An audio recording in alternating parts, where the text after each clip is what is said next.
Amanda Hansen back here at the Action News 5 digital desk. Hey, Memphis, I'm so glad that you're joining us today. Have you heard about Chalkbeat? It's a nonprofit news organization that focuses on education that impacts your community and your child's education. And joining me now to talk more about one of her latest pieces is Laura Testino. She is an education reporter for Chalkbeat, Tennessee. Laura, good morning. How you doing? Hey, good morning. I'm doing well. How are you? Doing good, and I'm looking forward to diving in with you on this story you did, because it's talking about the Tennessee Three and that whole moment, that historical moment, and how that might end up being taught in Tennessee schools and maybe some of the challenges that teachers face. Let's kind of just start off. What led you to put this story together, and why did you feel like it was so important to make sure that you talked about the deep-rooted things that could impact it? Sure. Yeah. So shortly after the Covenant shooting in March, my colleagues and I were just thinking about, the long-term impacts of what that would be, and, certainly considered all of the students and families and teachers at the school in this, but also particularly in seeing all of the student activists at the Capitol, considered how this was just going to impact other classrooms, students in other schools. And started to think about how sort of a wave of sort of conservative leaning legislation that puts a lot of restrictions on how classroom materials are taught might impact the way that students hear both about the shooting and then the expulsions of the two lawmakers after the fact, and started to really pull apart there from the student, teacher, and sort of education expert perspective, what all of those impacts could be in the classroom, of whether or not this, huge historical thing that people who are watching the news are seeing every day would really make it into the classrooms for students. And I really love the piece because, like you said, it was very thorough. You talked to students, teachers, those educational experts. And I thought it was so interesting because it starts off the piece talking with students that had taken time off to be able to witness this in person. Can you talk to me about what it was like to be able to hear those stories? And really, they were concerned, from what I read, that they were concerned that they weren't going to be able to learn this in the classroom if they weren't witnessing it firsthand. Yeah, so there, my colleague Marta, who's based in Nashville, spoke to some of the students at the beginning of the story who were there at Nashville at the protests. An additional story that I wrote when Rep. Pearson was reinstated to the vacancy here in Memphis, talked with some other students who were at Crosstown High and had come to the commission that day to witness what was going on. And then we hear from another student in the story who didn't take time off from class, but was really, talking about this with students. And you can hear from her about whether she was, having these conversations in class, and instead she was having them much more with students. From her perspective, she really related to this a lot because the lawmakers were young and Black, and she is young and Black, which is, not always what young Memphians may relate to in the state legislature. So we really saw just a huge amount of student activism, both from being able to relate to it and, just the heightened awareness students have about the safety of their own schools. I think really also contributed to their interest in the topic. And then we see, after there's surges of students at the Capitol, quite a bit of response from the state legislature in these expulsions. And so I think that students in Tennessee, in this example, were really able to see how their own interest and civic involvement really did end up having a bit of an impact. And so I want to talk now about just some of the laws that are on the books right now that could discourage teachers when it comes to presenting this in their classroom. Can you share more a little bit about that? Sure. So I think the story talks to Mark Fincham, who's with the Tennessee Council for Social Studies, and I think he describes it really well, painting broadly as just a chilling effect that some of these laws can have on classroom teachers. You see Tennessee has the divisive concepts or prohibitive concepts law, which is sort of like that anti-critical race theory legislation that we saw sweep across a few states in the recent years.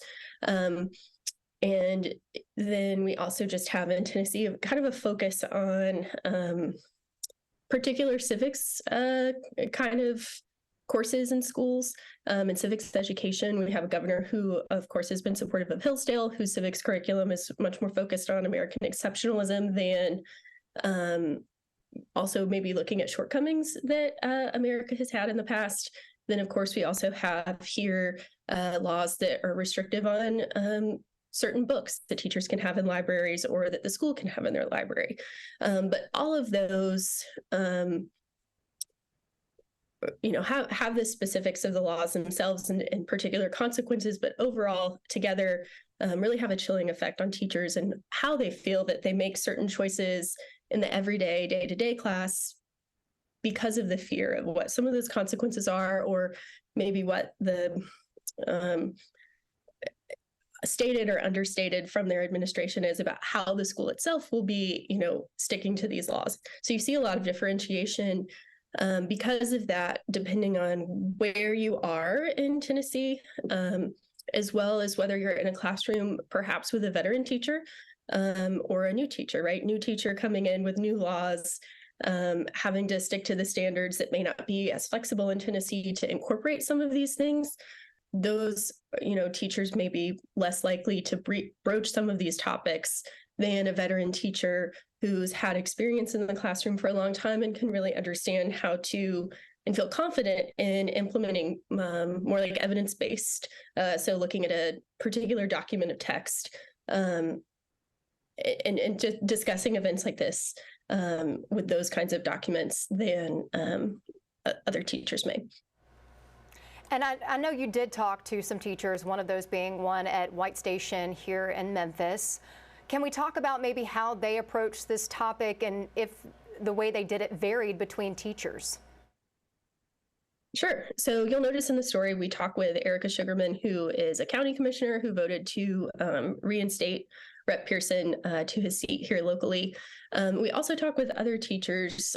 One is in the story anonymously for fear of retaliation. And then there are several teachers that we talked to who helped inform the story, but who were not necessarily comfortable with being named either. For Commissioner Sugarman's classroom, she teaches AP government. So civics folds nicely into those standards. On Fridays, they do a current events discussion. And so students in her class actually ended up talking about the ways that they felt Tennessee law restricting conversations, certain conversations about sex and race, fed into and were related to the expulsions that were happening. And so she really, embraced what Fincham with the Tennessee Council for Social Studies talks about in, being evidence-based in what you're doing. Another Vanderbilt professor, John Greer, suggested the same sorts of techniques for teachers, using that as a way to be able to provide discussion. Facing History in Ourselves, which has is an education nonprofit with a local chapter, also put together some resources for teachers who might be interested in teaching this that look a little bit more at how decorum fits into the ways that we have civic conversations, right? So the lawmakers who were put up for expulsion broke decorum rules in the State House. Expulsion, though, versus a censure, expulsion was, of course, the more severe kind of response to breaking decorum. And so those teaching lessons might assist a teacher in being able to pull apart, okay, how do I look at this? Let's focus it on the ways that we're allowed to engage with each other civically based off of these rules. And how do those rules then impact the conversations that we have?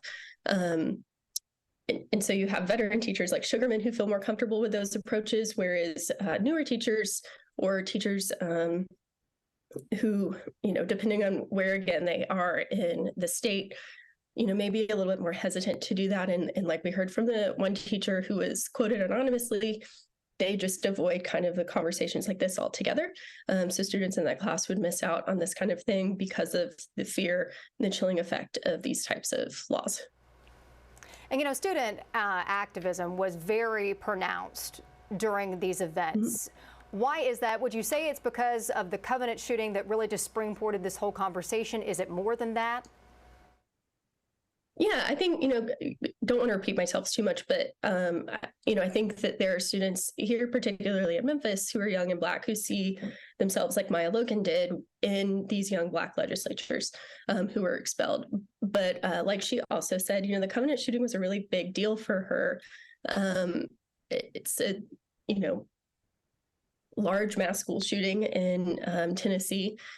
And it just, I think, really shook a lot of students and had them, concerned for their safety a bit, and wondering how their schools would be able to protect them. And that had them turn, rather than wanting, in Tennessee, a lot of the way that the state has responded to keeping schools safe in the wake of school shootings is trying to reinforce the school building itself, rather than take a look at gun legislation and restricting weapons. And so there were a lot of the students who were protesting at the Capitol sought that kind of reform, sought red flag laws. Of course, the legislatures will convene later this summer to discuss some of that legislation potentially. But for now, and then a couple of months ago in the spring, that was really what students were seeking.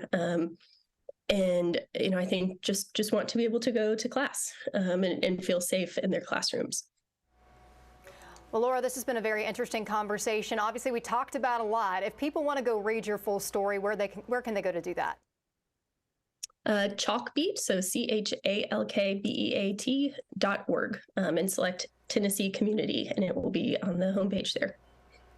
Well, Laura, thank you so much for joining us here on the Action News 5 Digital Desk. Great conversation, so knowledgeable. And I know every time that we talk to someone with Chalkbeat, it's going to paint the full picture. So I appreciate your time and hope to have you on again in the near future. Thanks so much for having me. It was great talking.